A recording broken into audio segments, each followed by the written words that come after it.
Coach Jeter. Coach, you got a huge free throw advantage in the second half where you were in the bonus, and they had like 1 or 2 fouls. Was there anything you were thinking from a strategy standpoint to probably take advantage of that, or was their defense just that good that they weren't fouling and they won't give up anything along those lines? Well, we didn't shoot the ball well, and we had some looks. They made some shots that were challenged. They made them. We missed. I thought both teams defensively were playing hard. You're not going to win many games shooting the percentages that we shot, and it's unfortunate that it happened in this game. But, the second half we made some adjustments, and we were able to put together a run. And we got right there. We got to that point where we just needed a break.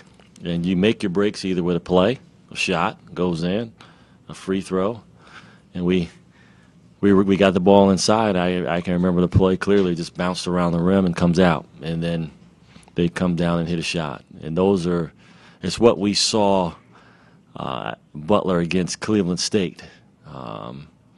Some of the other games that were played. You can see teams fight to get to that point, and then a play happens. And it didn't happen for us. It happened for Butler.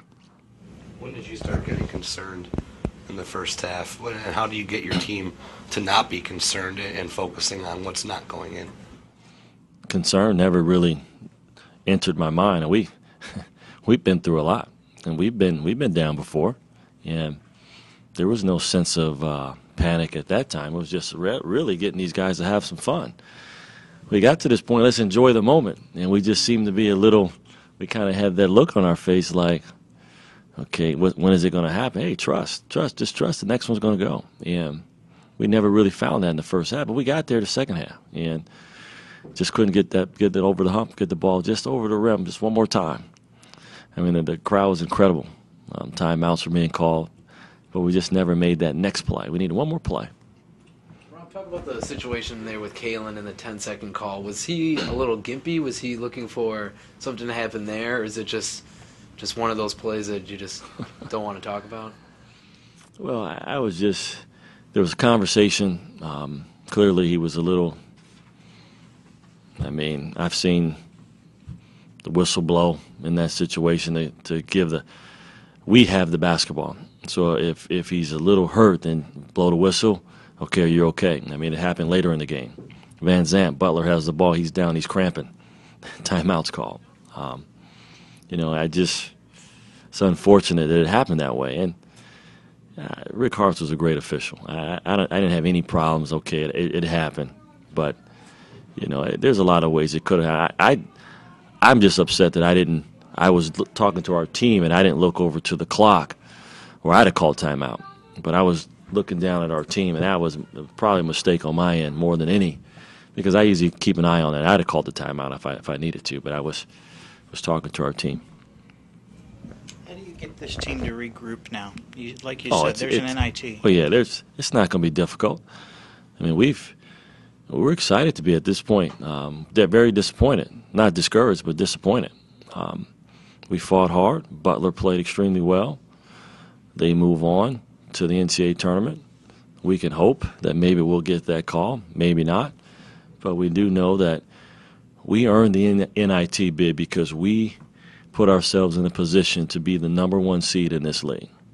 Despite everything that has happened all week, no mention of that. We put ourselves in that position. We did the hard way. So we do have basketball to be played. We're not discouraged. We're disappointed. Rob, talk a lot about Ryan Allen and what he was able to do, and obviously defensively, but really offensively, being able to attack the rim. Yeah. Just something that you didn't really see too much out of him through the last couple of games, but was really effective tonight. Got better and better every year. Every game got better and better. Because of the weak side help, I was able to get lost a little bit. Finished at the rim well. Very pleased with his effort. Really put a lot of pressure on towards the rim. Very, very pleased at how he has progressed, and looking to see how much further he can go yet before the season's over, and then we have the off season to get him even better. A couple more for Coach. Coach, every year, the last 4 years with this group, you guys have gotten better and better. And you've taken another step this year. You've got to be pleased with that, as disappointed as you are not to win tonight? Yeah. Yes, because we don't give up. Maybe times people might give up on us or write us off, but we're not giving up. We have a group of men that really want to represent themselves, each other, and the university well. And that was the biggest hurdle for us, for them to understand that we want to represent each other well. And once they committed to that, all of our teams have found a way to do that. And that's when we have fun. And that's when we really appreciate the opportunities that we have and how special the moments are. And that's what happened for this group. They really started to appreciate it. I think people started to appreciate them, which was outstanding. And together we all had fun. Now there's still some more fun out there. So we have to just get these guys back in the training room, heal up some not egos. That's not ego. That's not the right word. Just they are disappointed. So we just have to get them back, get them feeling good again. When it was 42-37, do you feel like at that point, if you could have got a bucket and maybe put a little bit more pressure on them, or were Mack and Howard just too much in terms of what they were doing? Because it seems like their leadership really carried them through that storm. Yeah, they played well, and we were at 5, and we had a chance for that ball to get in that rim. It rattled out, I think, is one of the plays I remember. But there were some good defensive sequences there. But clearly tonight, Mack, with a couple of threes, he was outstanding. I mean, he's timely with some of those shots. Howard early really set the tone and really let everyone in this building know that that they are not newcomers to this type of environment. And I think he had 3 threes to start the game.